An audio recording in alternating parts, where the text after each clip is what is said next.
And this video focuses on the possible so-called honor killing of Shema Alawadi by her husband, and she was found bashed in the head in her own home. Her daughter Fatima found her. These guys are from Iraq, they're immigrants. There was a note which blamed an intruder who wrote a racist saying on the wall. However, the father was later found guilty of murdering his wife and basically making it all up. So here's a little bit of a background with this family.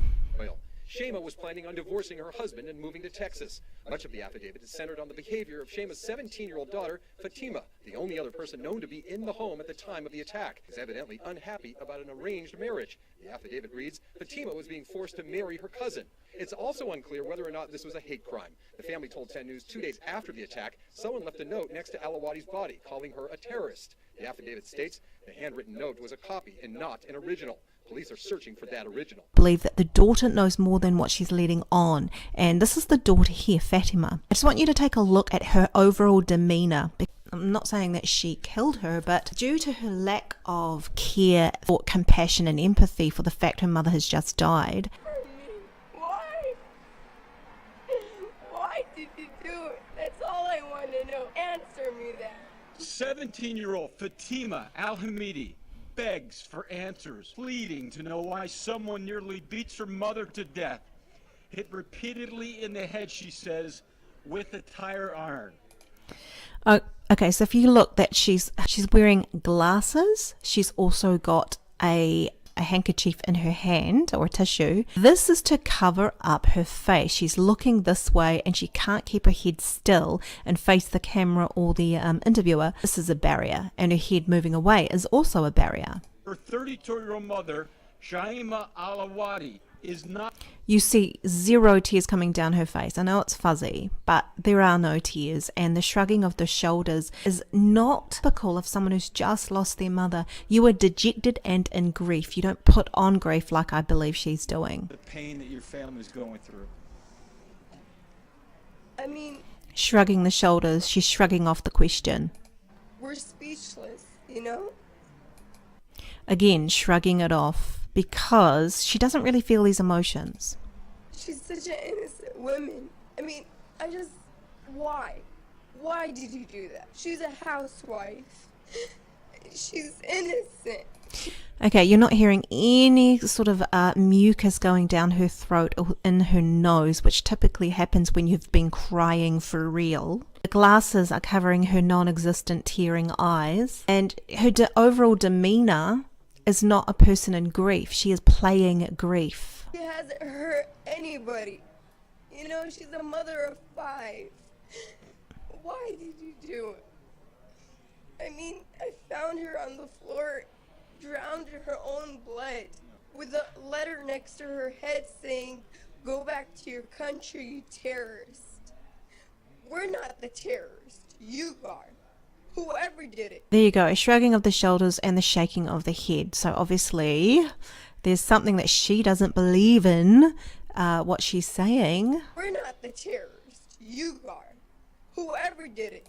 Whoever did it, shaking of the hands, shrugging of the shoulders. So what I can say with this girl is that she's doing a lot of acting and she's pontificating. There's a lot of words and filibustering here. So she's filling in the gaps with a whole lot of nonsense. But her body is not full of grief and just dejection that her own mother, whom she loved, who raised her, has now been murdered by an outside guy. Let's look at the husband who actually did get convicted of murder. And see his body language here. As you can see, he's got something against his face. It's also a barrier. And standing beside her, the man now charged with his wife's murder.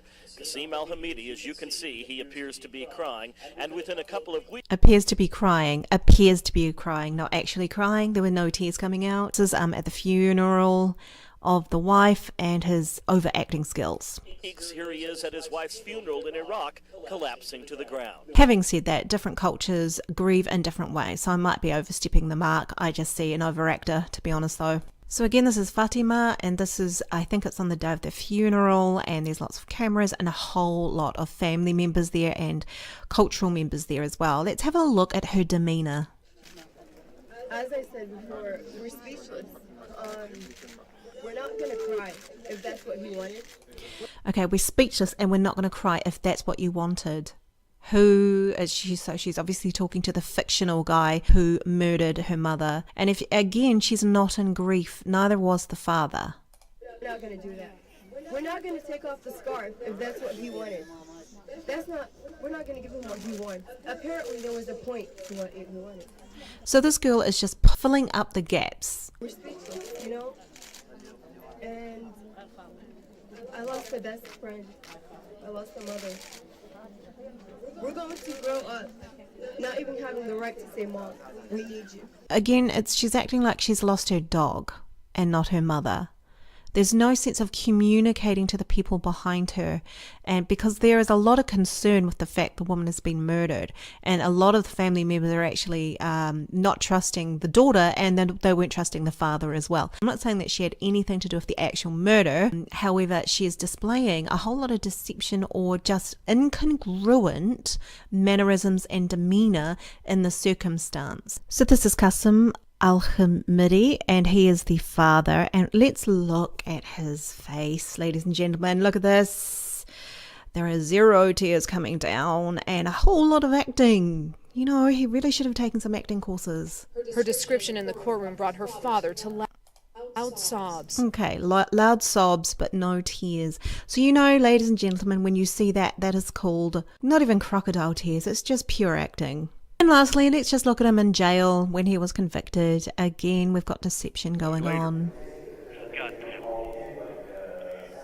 God help me with a big drooping delight smile.